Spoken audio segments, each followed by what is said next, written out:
friends are since.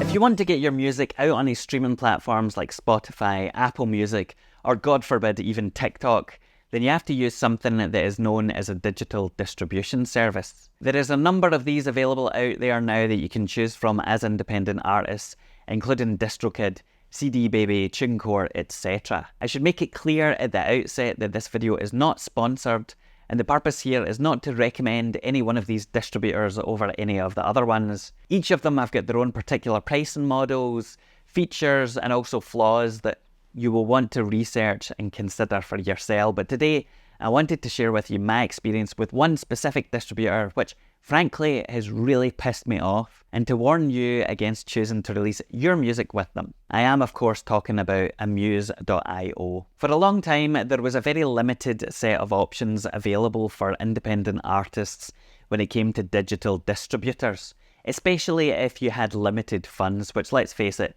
most of us do, especially when we're starting out. Having to pay your music to be sent to Spotify et al., where you would almost certainly get nothing back in return, understandably, seems pretty fucking unreasonable to a lot of folks. Now, in 2016 or thereabouts, Amuse came along presenting itself as a different artist-centric model for digital distribution. Their proposal was that they would distribute music for free digitally, and then use that talent pool as a means to discover artists which they could then potentially offer record deals. In retrospect, this sounds kind of crazy, but it is something that they spelled out on their website back in 2017 on a page called Why It Is Free, and you can find that for yourself on the Internet Archive if you are so inclined. Fast forward to 2024, and perhaps unsurprisingly, the free model that Amuse championed and operated on for a number of years no longer exists. Instead, now you have to pay between $20 and $60 annually to distribute your music with them. Naturally, as one might expect, any releases that you have already published under the free model remain live on the streaming platforms, or so at least Amuse claimed would be the case. A couple of weeks ago, I received an email from Amuse with the subject line, "Takedown notice, action required." I say I received an email, I actually received quite a lot of these emails, as I had different accounts with Amuse for different musical projects, but as far as I can tell, a significant number of other artists also received these. In the emails, Amuse said the following: "While doing maintenance on our systems, we noticed that you have older releases with metadata issues. These releases are missing required information that streaming services started asking for in 2021. Unfortunately, we'll need to take them down after December the 1st, 2024 if this information isn't added." Now that in itself seems fairly reasonable, right? The requirements have changed, and so you need to make changes to ensure that your releases are still eligible for the streaming services. Fine. I mean, it's weird that none of the other releases that I've put out on other free distributors before that date have ended up having to be removed or altered, but fine, we'll ignore that for now. The big problem here is that it is not as simple as just adding in the supposed missing information as the above paragraph from Amuse suggests. Instead, you need to entirely re-upload those releases with all of the accompanying documentation and artwork, and of course, whether or not this is a requirement of the streaming services, there is no way to do that for free now, at least not with Amuse. This is something that is not specifically stated in the email, but is hinted at by an additional bit of text that says, "As a thank you, we're offering you a 20% discount on an annual Booster Pro subscription to make it easier to get this done." I guess by easier, what they actually mean there is not that it will be easier, since you have to still resubmit all of your releases, but that it will cost slightly less than it would for a brand new user. But anyway, that aside, I have a number of specific issues with this email. For a start, the so-called takedown notice that I was sent doesn't explicitly state that free users will have to now pay for a subscription to re-upload their material. This might seem like a basic thing to get irritated about, but communicating that clearly from the outset and being honest about how their pricing model has changed would have avoided people having to dig in and discover that for themselves, as well as all of the, resulting disappointment that it entails. This lack of transparency leaves a bit of a bad taste in my mouth, and ultimately makes me question their motives, because even if Amuse are acting in good faith here, this approach comes across like they are just using an excuse to monetize legacy releases and push an existing free user base in a subscription model in what is a fairly underhand manner. Secondly, and perhaps more importantly, if the metadata requirements from streaming platforms were updated in 2021, then the fact that long-time loyal users are being given just a number of weeks to upload their entire back catalogue again is absolute bullshit. Again, it makes you question whether or not this has been done deliberately to put the squeeze on artists and force us into what will be a snap or time-pressured decision. Even if Amuse are acting in good faith here, the lack of notice demonstrates a real failure to handle and communicate basic elements about what is a core part of their business. Now, I know that there are people out there who will say, look, what do you expect? This was a free service. They don't owe you anything. And yeah, in many ways, you might be correct. It was perhaps foolish of me and other artists to trust and buy into the grand alternative vision that Amuse offered, expecting that this would somehow last forever, or even, just a few years. However, that isn't really the issue for me. Instead, the fact that Amuse have taken these particular steps and this specific attitude towards their own user base means that I simply wouldn't trust them at all in the future. This move demonstrates that they can effectively hold your legacy releases hostage for increasing price changes, much like a pet insurance company would, and that you can't really trust them to be upfront or adequately transparent about any changes that will impact your account and your creations. It just feels grubby. If Amuse had emailed and said, hey, look, releases before a certain date no longer meet the requirements that are set by streaming services, and you will need to resubmit these if you want them to continue to be accessible.